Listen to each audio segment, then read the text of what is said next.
Hello दोस्तों, स्वागत है आपका हमारे चैनल द पूजा शो में। तो दोस्तों, वसुधा के आज के एपिसोड में जबरदस्त ड्रामा और बड़ा ट्विस्ट देखने को मिलने वाला है। एक तरफ करिश्मा अपनी चालों से सबको परेशान कर रही है, वहीं दूसरी तरफ चंद्रिका की वापसी पूरे घर को हिलाकर रख देगी। तो चलिए शुरू करते हैं आज की कहानी के बारे में। आज के एपिसोड की शुरुआत होती है वसुधा से, जो सारिका की मदद करने के लिए उसका काम खुद करने का फैसला करती है। लेकिन करिश्मा हमेशा की तरह वसुधा को नीचा दिखाने का मौका नहीं छोड़ती। वो गुस्से में वसुधा और सारिका को नौकर कहकर अपमानित करती है। करिश्मा साफ कहती है कि अगर वसुधा ने ज्यादा दखल दिया तो उसे इस घर में आने से भी रोक देंगे।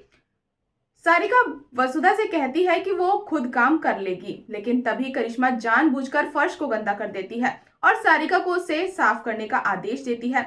वसुधा ये सब देखकर बहुत दुखी होती है, लेकिन वो शांत रहती है और वो घर के लिए सामान लेने के लिए चली जाती है। दूसरी तरफ देव संतोष और प्रभात से मिलता है। देव प्रभात को नया सूट देता है। प्रभात पूछता है कि क्या करिश्मा ने पेपर्स तैयार कर दिए हैं।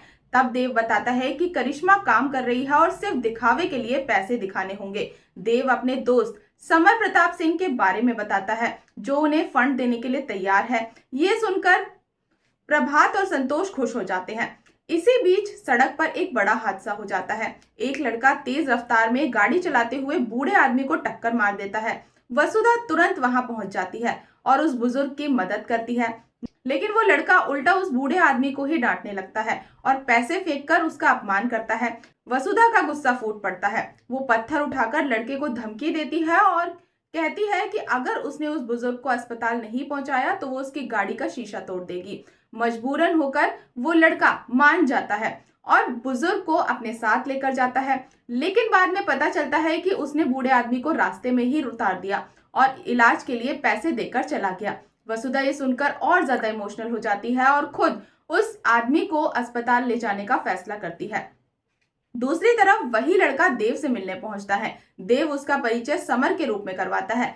प्रभात समर का धन्यवाद करता है। समर देव से कहता है कि वो उसकी हर मदद करेगा और करिश्मा से सब कुछ वापस दिलवाएगा। देव भी कहता है कि जैसे ही पेपर्स पर साइन हो जाएंगे, करिश्मा के बुरे दिन शुरू हो जाएंगे।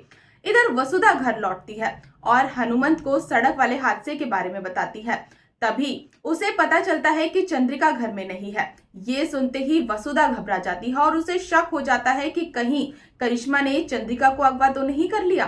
वसुधा गार्ड से पूछती है, दिव्या को फोन करती है और हर जगह चंद्रिका को ढूंढने लगती है। देव को भी खबर मिलती है और वो तुरंत घर के लिए निकल पड़ता है। देव वसुधा पर गुस्सा करता है और कहता है कि अगर करिश्मा ने चंद्रिका को नुकसान पहुंचाया होगा तो बहुत बुरा होने वाला है। घर पहुंचकर वसुधा सीधे करिश्मा के पास जाती है और उसे चंद्रिका के बारे में सवाल करती है। वसुधा गुस्से में कहती है कि अगर चंद्रिका को कुछ भी हुआ तो वो सारी हदें पार कर देगी, लेकिन करिश्मा खुद को बेगुनाह बताती है और उल्टा वसुधा को ही लापरवाह बताती है। तभी अचानक सबकी नजर सिंहासन की तरफ पड़ती है। वहां चंद्रिका बैठी है। चंद्रिका को देखकर पूरा परिवार हैरान रह जाता है। करिश्मा के चेहरे का रंग उड़ जाता है, क्योंकि उसे यकीन नहीं होता कि चंद्रिका खुद चलकर वहां तक पहुंच चुकी है। सावित्री बताती है कि उसने अपनी आंखों से चंद्रिका को बिना किसी सहारे के चलते हुए देखा था। ये सुनकर वसुधा खुशी से मुस्कुरा उठती है, जबकि करिश्मा के चेहरे का डर साफ दिखाई देता है। तो दोस्तों, अब देखना बेहद दिलचस्प होगा कि क्या चंद्रिका पूरी तरह से ठीक हो रही है, क्या करिश्मा की साजिशें अब खत्म होने वाली हैं और आखिर में समर की एंट्री से कहानी में कौन सा नया तूफान आने वाला है। तो दोस्तों, अगर आपको हमारी आज की अपडेट पसंद आई हो तो वीडियो को लाइक और चैनल को सब्सक्राइब करना बिल्कुल ना भूलें। तो मिलते हैं नेक्स्ट अपडेट के साथ, तब तक के लिए गुड बाय।